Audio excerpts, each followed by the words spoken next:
Welcome to Distribution Talk with Jason Vader, the show where we dive into the stories, struggles, and solutions from business owners and thought leaders in the wholesale distribution market. Hey friends, Jason here. In this episode, I had the opportunity to catch up with Dr. Lee Allison. She is a associate professor in the industrial distribution program at Texas A&amp. And Lee and I ran across one another at an AI conference, as you'll hear later in the episode. She had been a relatively long-time listener to the show, and she and I had correspondence a little bit about some of the episodes and whatnot, but I did have an opportunity to sit down with her and chat a little bit face to face. And I thought, what a pleasure to bring her on the show. One of the things I really love, about her philosophy around, academia and the students that she serves is really that mentorship. It's rather than, when I was growing up, you had the kind of professor overlord and the sponge student. She really fosters the relationship of more of a peer relationship with those students. And, she is incredibly open with them and allows them to challenge and ask questions. And because she came from a business background, she has a lot to offer and a lot to share. And so I think that's just really something unique. And I know there are a lot of professors out there that have that similar background, but it was really a pleasure listening to what she is doing in that program. And hyper focus on sales, which is something that I have not seen a lot from academia in the past. And to see that they are really doubling down on teaching selling skills and presentation skills and communication skills, that is refreshing. And I think it is going to bode well for our distribution community to have these folks coming out and being really ready to contribute through communication right out of the chute. And so very excited. It was a pleasure catching up with her and really listening to her philosophy and what they're doing down at Texas A&amp. This episode is brought to you by my friends at Moblico, mobile technology solutions for the wholesale distribution industry. In the last couple of years, text communication between customer and sales associate has exploded. Now, much of this communication is occurring on personal devices outside of the company view. If that associate leaves the organization, what happens to this valuable customer data? I'll tell you what happens. It moves on to the associate's next place of employment. This doesn't happen if you use Moblico. Customers text your company's main phone number and the software routes the call to the appropriate party. You can also engage your customers with chat and email conversations, all from a convenient team inbox. Check out what Moblico has to offer at www.moblicosolutions.com. That's MOBLICO solutions.com. And be sure to let them know you heard about them on the Distribution Talk podcast. Well, hi, Lee. Welcome to Distribution Talk. It's always great to see you. And thank you for taking the time to be with me today. Hi, Jason. It's great to be here. I really appreciate you having me on. Oh, you bet. You bet. And it was such a thrill, when we ran into each other in Chicago. I knew that you had, listened to the show. You had sent a note or two.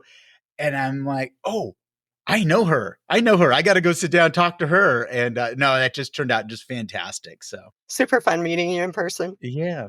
So if you wouldn't mind, just give us a little background on your career and what led you to Texas A&amp. All right. Well, I think that I'm probably not too out of character for people who work in the distribution space. I didn't grow up thinking, oh, that's my primary goal in life is I want to be in distribution. So distribution, I guess, found me just like it does so many people. Initially, I was in the distribution space in alcoholic beverage industry and soft drink industries. And so I got a lot of experience working with really Anheuser-Busch and their distributors.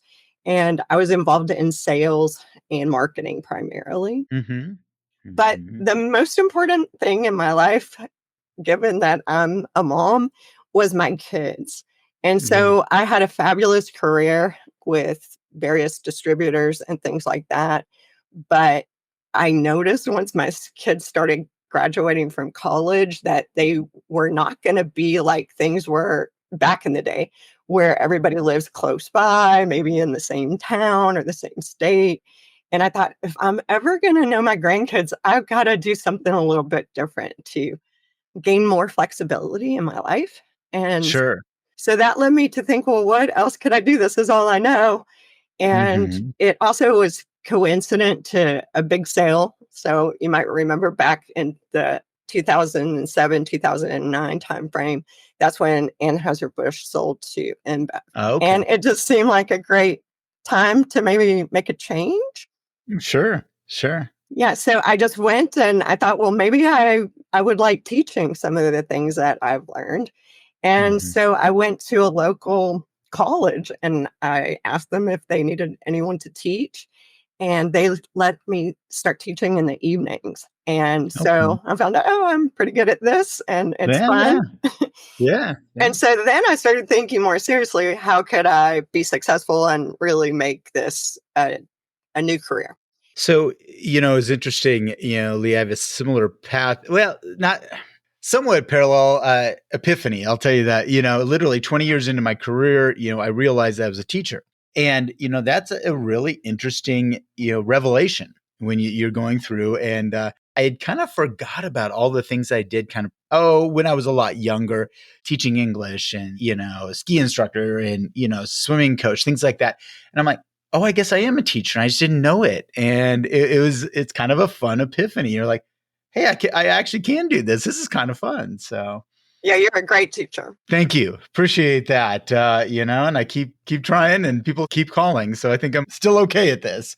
One of the things I wanted to ask you though, when you started going and teaching in the evenings there, did you already have your master's degree at this point? I did. You did. Okay. Yeah. That tends to be, the academic side tends to like people with that, that master's side if they're going to engage students. So, A lot of times that is required. I think typically the expectation is you need at least 18 hours in the field that you're going to be teaching. mhm. Of course, if you have life experience, sometimes that'll be taken into consideration. Also, we have actually a lot of, we call them APT faculty here at Texas A&M. Okay. Okay. And they're former executives, former business owners in the industrial distribution space. And they come in and they teach classes. And most of them probably do have some educational background that matches as well. But a lot Mhm. of times, they've just lived and done it. And so, Yeah. and they're great. They're great in the classroom. They have fabulous examples. Oh, that's neat. Now, hey, there's hope for me yet because I do not have my master's degree. And do I really want to get it at this age? I debate whether that is something I really want to do. But tell me about the transition. Okay, so you moved in, you're doing this in the evenings, and then eventually it kind of became, hey, this might actually be my full time gig here. Yeah, absolutely. But before I move on, I just want to say Yeah. we'll take you down here. So So let us know. great. Let us know. I don't know if I could get my wife down to Texas, but maybe so. We'll see. You We'll never know. see. Never Okay. know. Yeah. So I investigated it. I found out it was really interesting and fun. And so I had some mentors that spoke to me about how you would actually go and pursue a full time research teaching gig Yeah. in academia. They gave me a lot of good advice. I think it is definitely an opaque area that most people don't really know how it works. And so it Mhm. was great to get that kind of advice. And so I got my PhD at Oklahoma State. Then I took a Mhm. job in Eastern Kentucky University. And so I got tenure over there, but Yeah. kind of going back to my original goal, which was to be close to my children and my grandchildren, Yeah. this job opened up in Texas. And so obviously Texas A&M is a coveted school to work It for. is. That's definitely that's definitely one to reach for if this is your path for sure. And the other thing that made it so great about coming here was it actually tied much more closely to my work experience than being in Right. the business school. So coming over here and actually getting involved in the industrial distribution space is very exciting to me. And it's really been a fabulous opportunity. Oh, absolutely. And one of the things, that I know that you focus on is really the sales side. That sales side of distribution, which I know that there are a lot of companies and the critics out there say that nobody teaches sales in the education side. And this is when you mentioned that to me and you shared that with me, I thought, oh, hey, this is really good news that somebody is focusing on selling stuff again. I love that too. It's so exciting to have universities engaged in sales programs. I really think that that's one of the greatest things that they can do to add value to their students and help them succeed. I was involved in a sales program over there. I helped build a sales center at Eastern Kentucky University.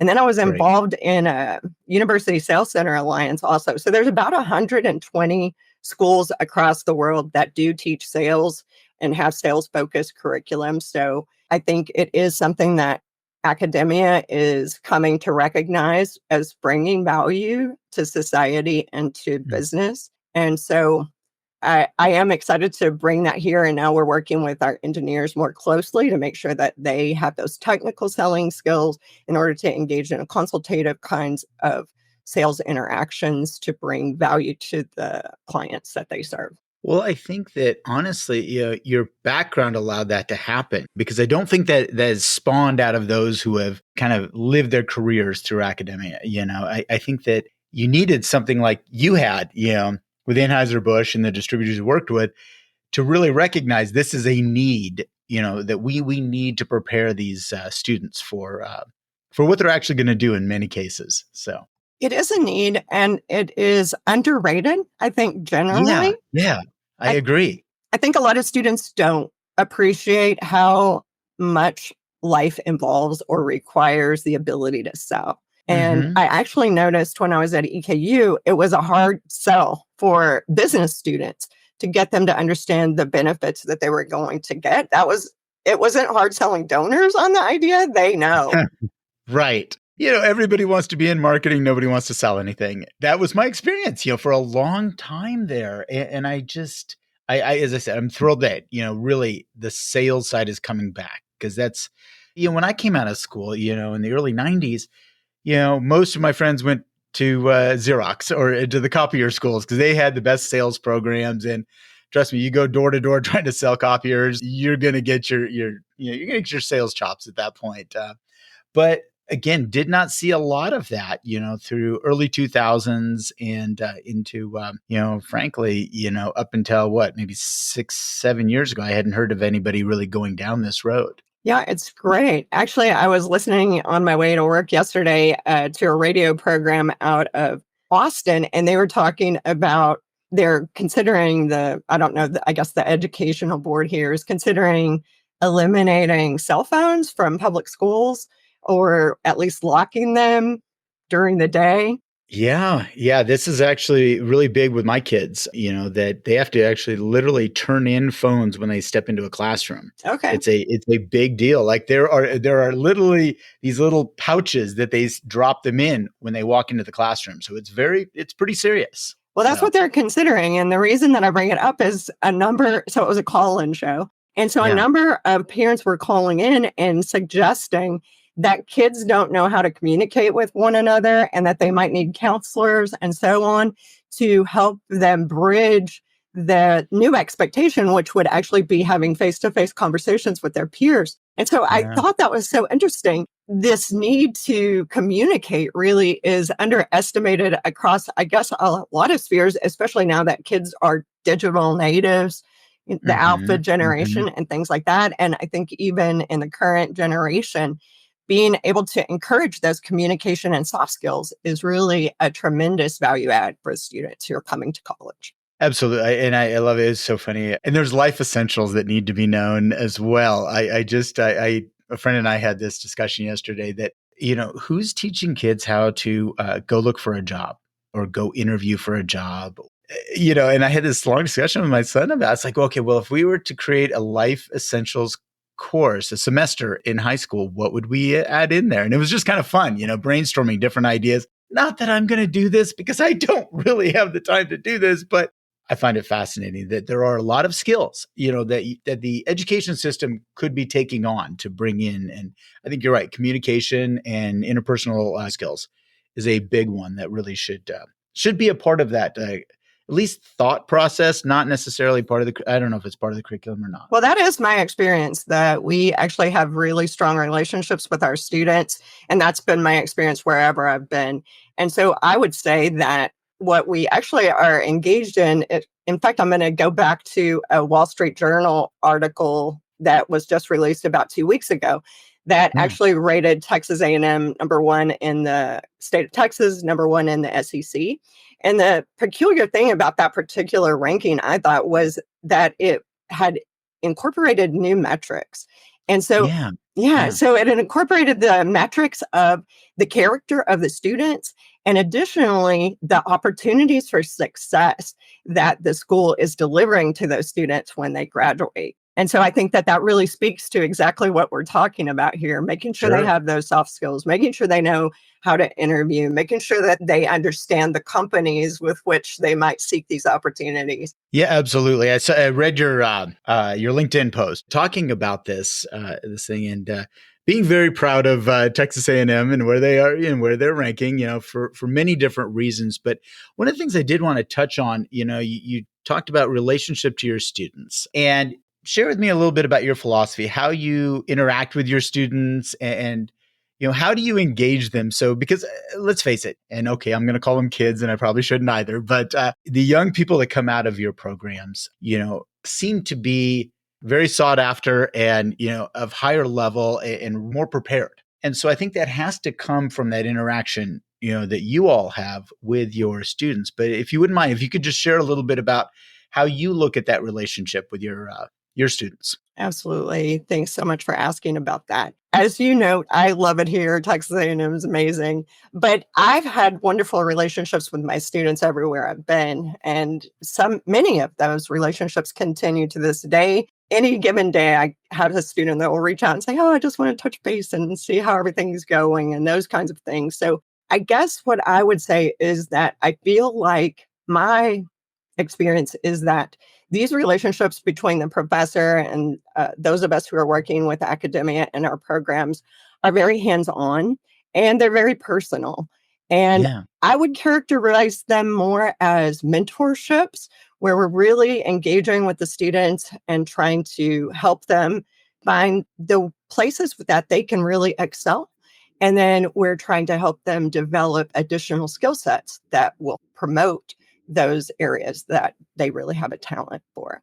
And so the relationship, some of my students don't call me Dr. Allison or yeah, professor, they call me by my first name.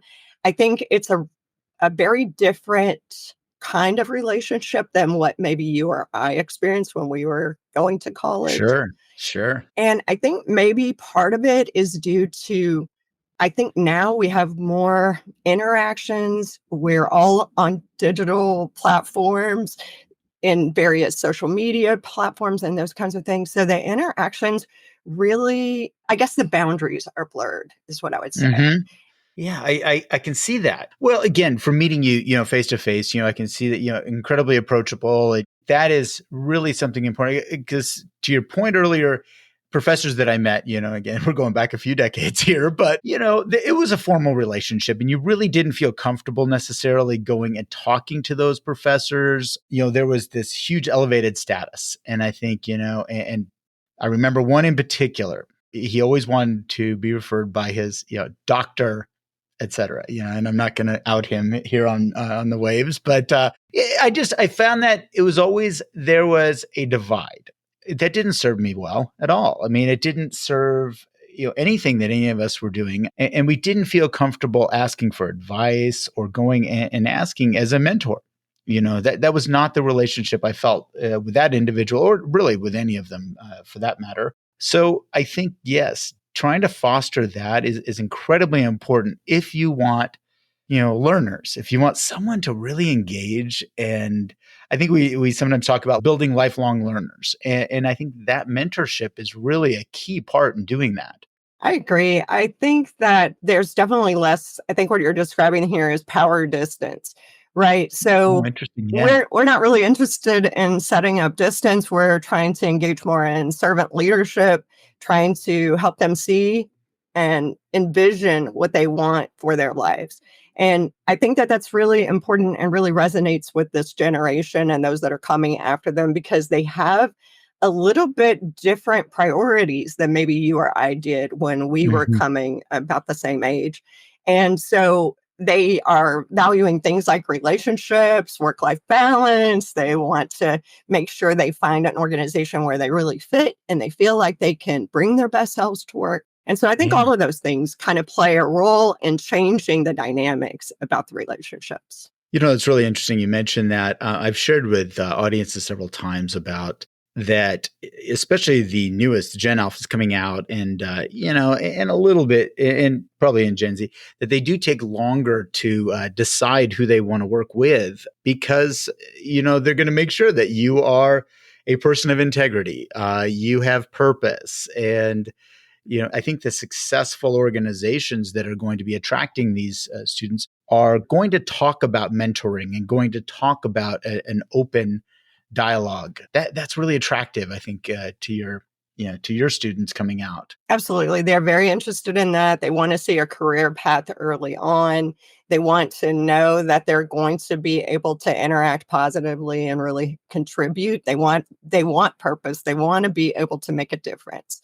And so we really work with also corporate partners to make sure that we help them understand their needs. And also we work to help mentor the students so that they also understand the needs that they're going to face when they go into the business and that they really can bring value and help contribute there. Well, I think that's an important piece is that not only that the company feels like they're going to get value by bringing on these students, whether it's starting out as an internship or going into some sort of accelerated management programs, and I'm seeing more and more of them popping up in companies. Companies realizing that we're going to go after more educated talent and fast track them as much as humanly possible. Not to say that working your way up through the ranks in distribution, that's always going to be there, and I'm a huge fan of it. I am absolutely a huge fan of it. But there's also this emergence of taking, looking at folks that have had some, pretty intense academic training, in this. But they also have to realize that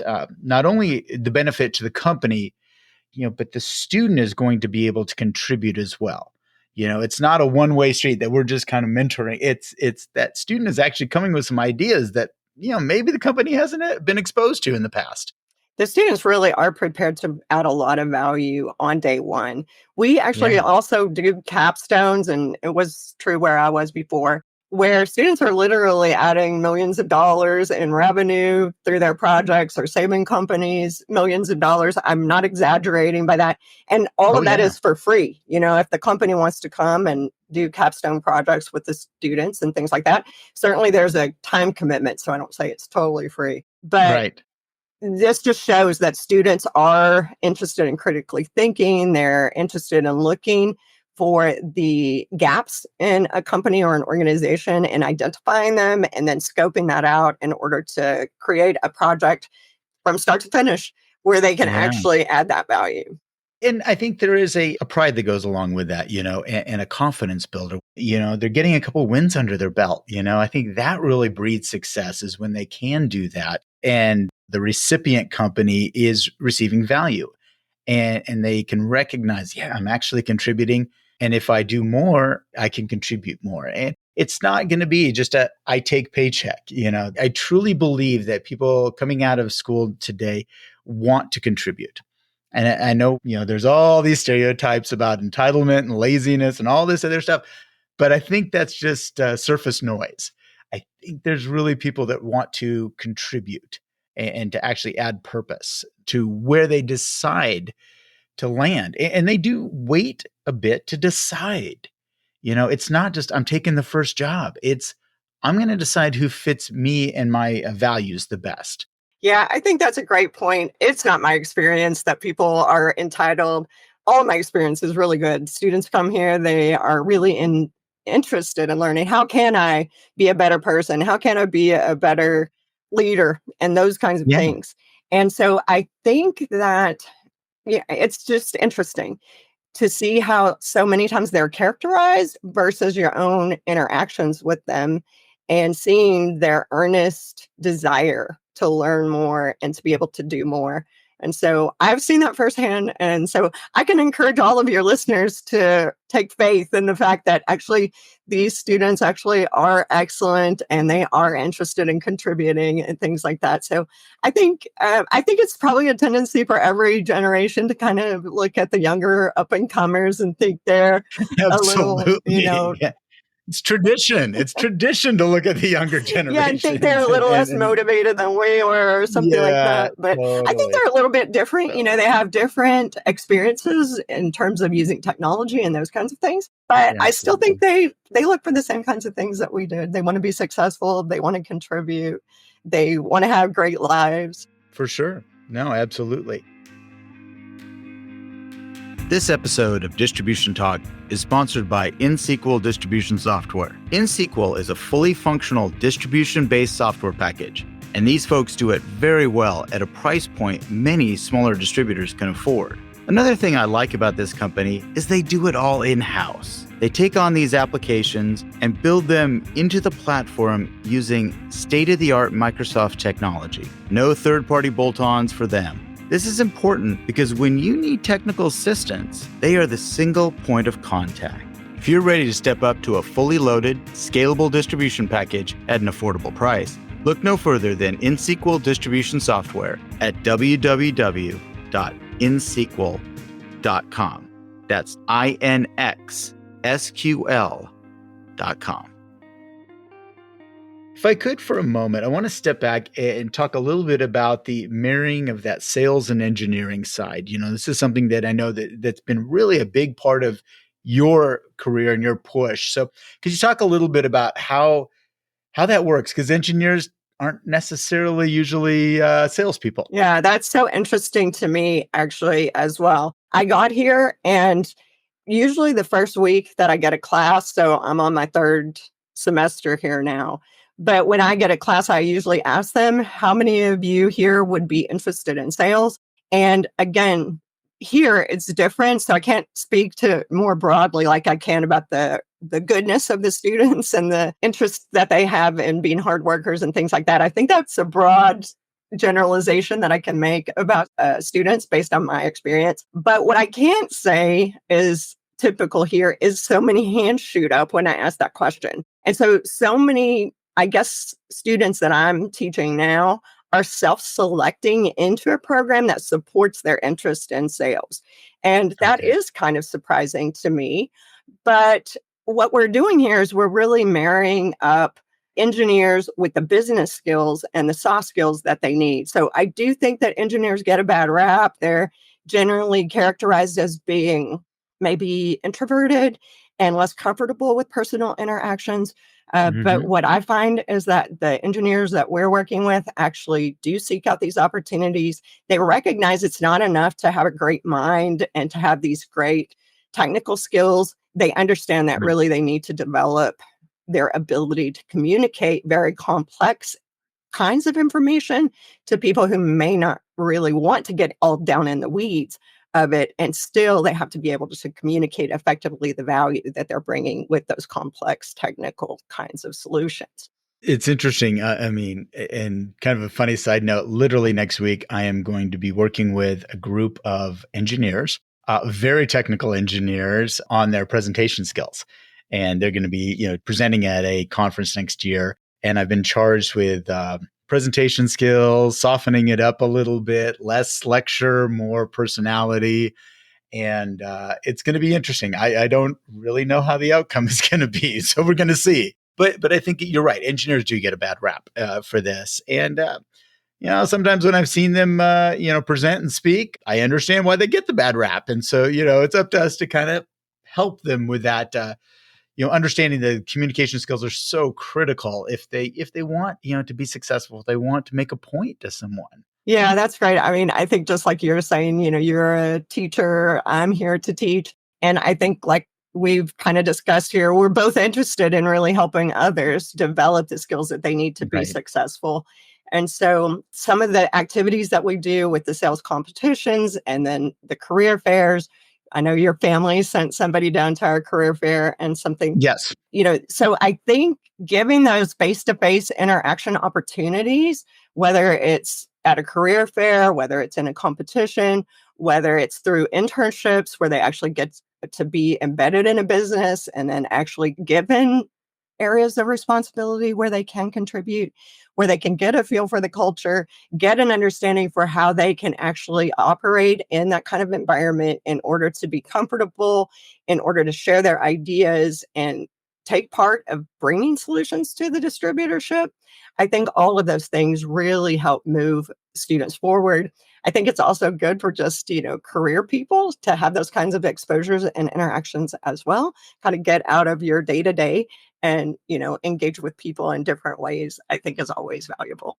You mentioned interns and internships. How many of your students participate in an internship sometime before they graduate? Is that high percentage? Yeah, we track that really rigorously, and it's about 98% have at least one.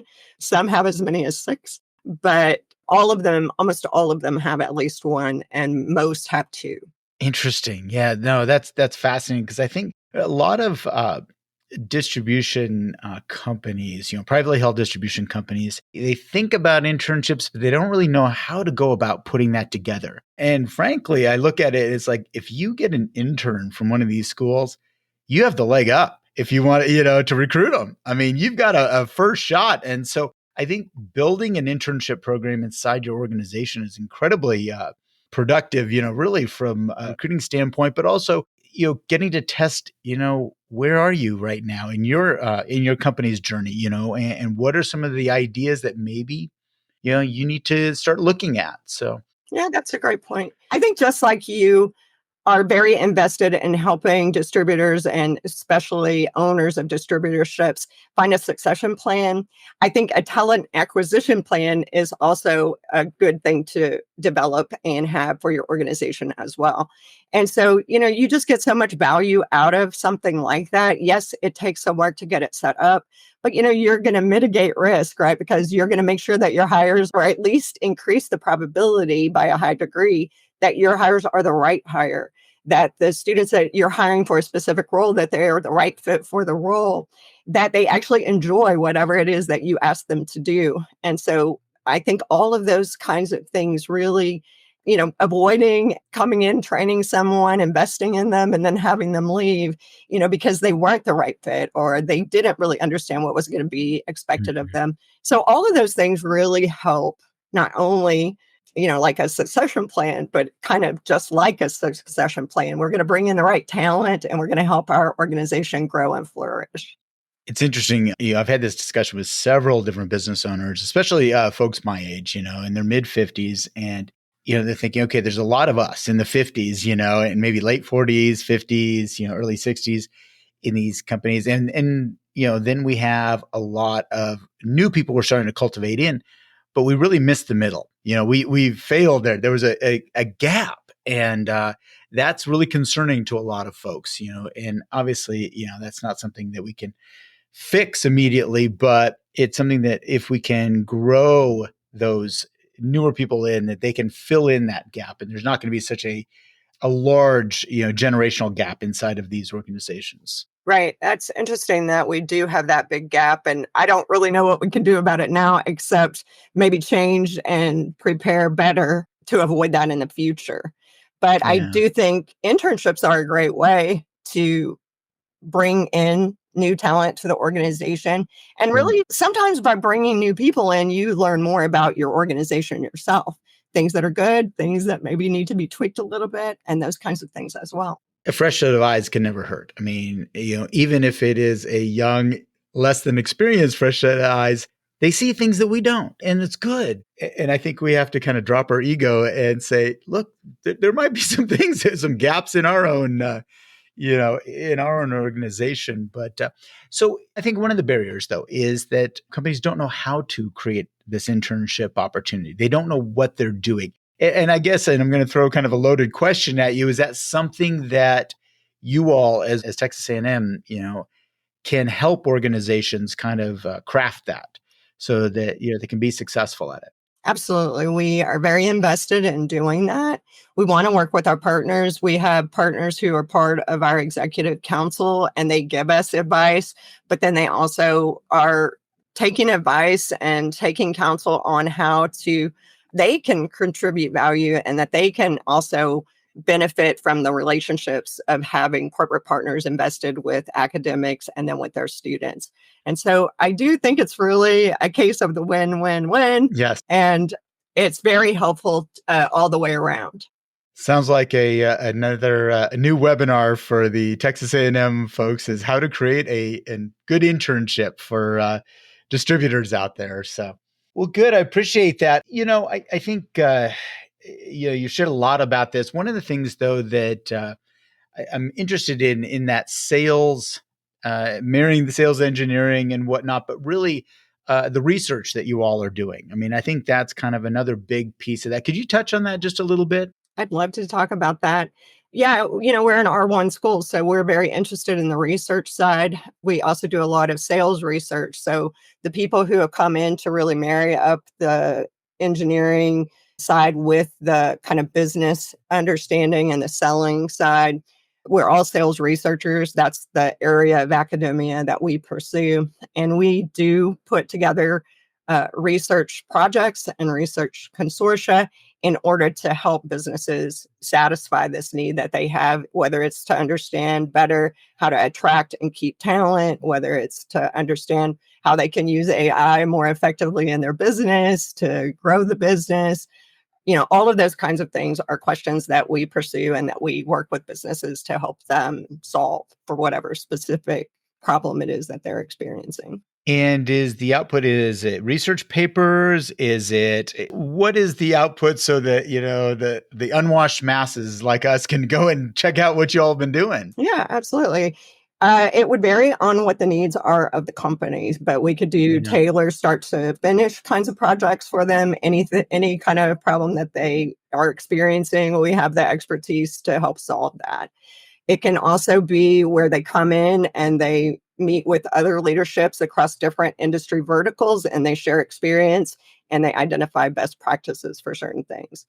Specifically with the sales students, we also tied with our competitions. We have research consortia. So we have two levels of that. We have a developmental level, and then we also have a strategic partner level. The developmental really comes in and they are more actively involved in these sales competitions. They serve as buyers, they serve as judges. Maybe their product is used for the selling case that we do in the competitions. They're coming in there, they're seeing 200 students sell each semester that they participate. And so they're really seeing what skills they have and seeing how they might fit in their organization. And they're seeing them operate under pressure. And they're seeing the way that they really enjoy doing that. And so I think, again, that goes to speak to, hey, I don't want to make this investment in someone. And then they find out, oh, sales is hard. I don't want to do that. They understand it's hard, and yet they thrive on that. The Yeah. strategic level is more like the individual company specific. We have something, we protect all data. We don't release anybody's data. We don't release anything, that would be identifying to the company for any projects that we do like that. But on the researcher side, we have to publish in peer-reviewed journals. So that's the Okay. kind of research that we're doing. But we also are very interested in applied research as well. Okay. Fantastic. Yeah. Speaking of, we ran into each other at the Applied AI conference, for distributors, the Distribution Strategy Group conference. And, you were basically information gathering as well. You're kind of seeing what's out there and kind of bringing it home. Where have you been able to kind of share some of these things in the students? And because I'm a huge believer that we have to expose our students to responsible AI usage. And so how is that starting to creep into your program? Yeah, so I think all of us understand there's a real need to teach and form a foundation with the students about the ethics of AI and how it might be Hmm. used. I think that we've long held that in academia, we really, especially in the business school, and I know in the engineering college, there's always been an expectation that we would help our students develop ethical frameworks in order to operate, make sure that they're doing things in an upright way, that they're not just Hmm. following the law, but that they're really thinking about their actions and how choices that the business is making impact society and those kinds of things. So we definitely already do that, but I think there's more that we need to do now with the AI. So really understanding what are the implications of these programs and these algorithms Yeah. that are running, that are making decisions about humans and are actually setting in motion whether or not they'll be successful in a given role, whether or not they'll get healthcare prioritized over someone else, whether or not they're going to get the same job opportunities. So all of those kinds of things are specific examples in the recent news that are occurring because a lot of times these algorithms are not well understood and it's not clear how they're making the decisions and then what is the actual fallout of the decisions for society and for Mhm. specific groups of people. And so I definitely try to get my students to understand that actually how they're going to bring value is through their uniquely human characteristics that AI, in my view, will never be able to reproduce. Mhm. And that's understanding, that's critical thinking. So, for all of the hype with the AI, it does Yeah. not do critical thinking. It does not understand. It does not grasp context. These are the things that we can do. And so that's what I emphasize with my students. This is how you bring value. You understand that it's your job to review these programs. It's your job to make sure if they all pass the smell test, right? That what's Right. Right. happening is what you really want to happen and that you've evaluated and you've gone looking for the unseen consequences of some of these things. Well, yeah, and I think that it's important to kind of understand the difference and I guess remove a lot of the fear around this, that it is not going to remove these jobs. It is going to augment, and there is still, I think it'll drive us back towards what are the more human sides, that we are able to bring to the table.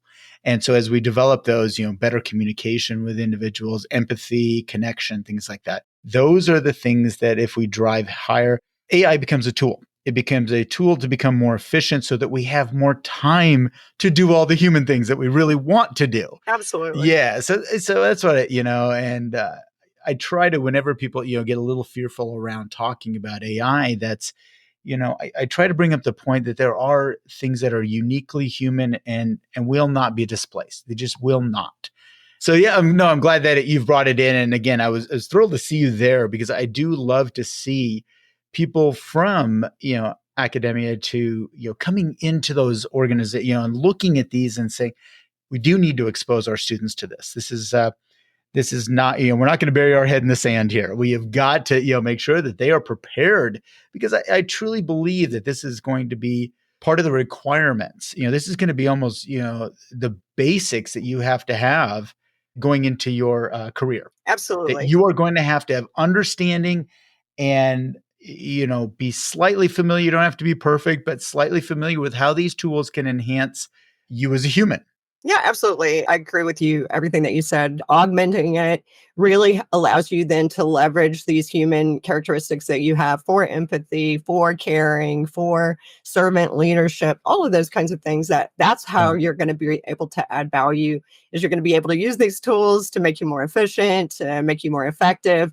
But at the end of the day, we still have to rely on our own senses, being rational and understanding how to work with other people in order to be our best selves. absolutely. Couldn't have said it better. So, Lee, hey, I just wanted to thank you so much for taking the time. I was thrilled to meet you face to face in Chicago. And I really appreciate you talking about, what you're doing there. And so people really get a good understanding of what you're doing in Texas A&M. And then honestly, previous to that, kind of rolling into this. And, we love to hear about sales programs, man. That's just something that wasn't around. So Well, thanks for having me. I really enjoyed yeah. meeting you at the conference myself. It was one of my high points, and I love your show. It's one of my favorite podcasts. And so I really appreciate you making time for me to come and talk about this. Oh, my pleasure. My pleasure. Well, I look forward to the next time our paths cross. Same here. Reach out anytime.